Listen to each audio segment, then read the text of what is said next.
আসসালামু আলাইকুম। সবাইকে ঈদ মুবারক। আপনাদেরকে একটা জিনিস দেখাই।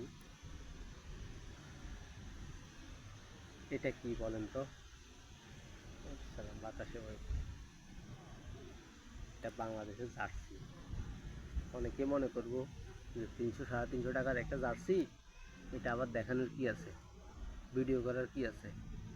কিন্তু আপনারা হয়তো জানেন না, এটা আমার কাছে কোটি টাকার আবেগ। বুঝছেন?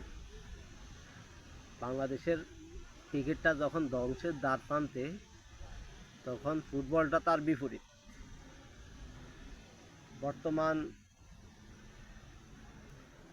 হামজা চৌধুরী, সমিত শাহ সহ বাংলাদেশি প্রবাসী ফুটবলাররা যখন বাংলাদেশ ফুটবল টিমে বেরছে এবং বোর্ডের পরিচালকদের যখন পরিবর্তন হয়েছে, তখন বাংলাদেশের ফুটবল এখন অন্যরকম এক আবেগের নাম হয়ে দাঁড়াইছে। বিপরীতে বাংলাদেশের ক্রিকেটের যখন উন্নত হওয়ার মতে ছিল, একজন সিনিয়র ক্রিকেটার আমির ইসলাম বুলবুল যখন সঙ্গীতশিল্পী আসিফ আকবর সহ আরও কয়েকজন মিলে, মোহাম্মদ আশরাফুল সহ আরও কয়েকজন মিলে যখন বাংলাদেশ ক্রিকেটটাকে উন্নত করার একটা পথে আনছিল, তখন তামিম ইকবাল পাগলা কুত্তার মতো পাগল হয়ে গেছিল। ভারতের দালালি করা, আইসিসির দালালি করে তামিম ইকবাল একজন সিনিয়র ক্রিকেটার, একজন সম্মানিত মানুষ আমির ইসলাম বুলবুলরে রাজনৈতিক হস্তক্ষেপে ক্রিকেট বোর্ড থেকে যখন সরাই দিছে, বাংলাদেশ ক্রিকেটটা এখন নোংরা হয়ে গেছে। 90 দশকে আমরা যারা ক্রিকেট খেলা খেলে এবং দেখে বড় হয়েছি, তাদের কাছে বর্তমানে এখন ক্রিকেটটা এখন হাস্যরসে পরিণত হয়েছে। কারণ শুধু বাংলাদেশ ক্রিকেট না, সারা পৃথিবীর ক্রিকেটগুলো এখন বাণিজ্যতে রূপান্তরিত হয়েছে। প্রত্যেকটা ম্যাচ ফিক্সিং, প্রত্যেকটা বল, প্রত্যেকটা ওভার ফিক্সিংয়ের সাথে জড়িত। কোনো এক নিউজে দেখলাম, পৃথিবী জুড়ে যতগুলো ক্রিকেট ম্যাচ হয় তার 80%ই জুয়াদিদের হাতে, 80%ই বাণিজ্যের চিন্তাধারা হয়। মানুষের আবেগ ভালোবাসা এখন আর ক্রিকেটের মধ্যে কাজ করে না। সুতরাং বাংলাদেশ ক্রিকেটটা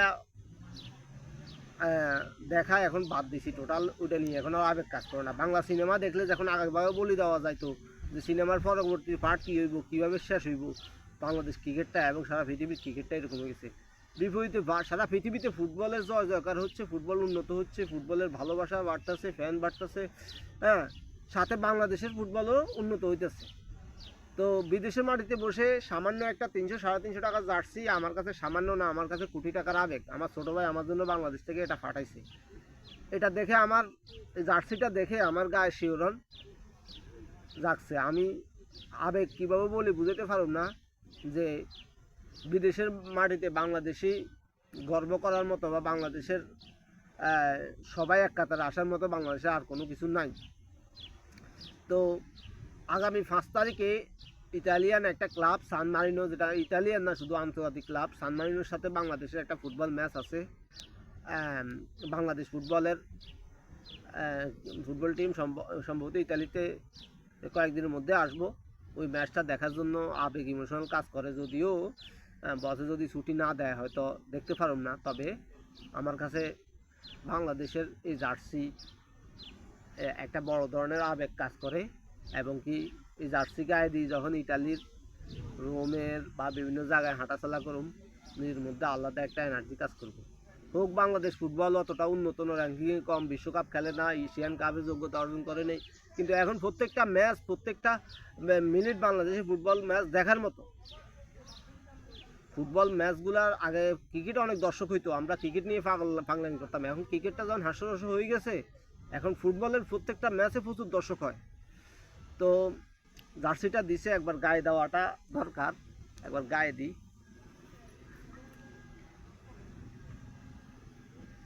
হ্যাঁ হ্যাঁ, আমার কাছে অনেক ভালো লাগে।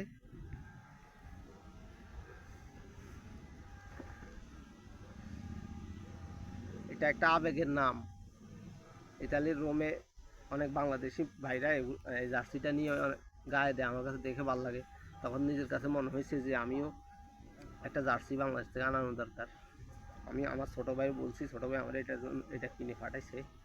কেমন লাগছে সবাই জানাবেন। ধন্যবাদ সবাইকে।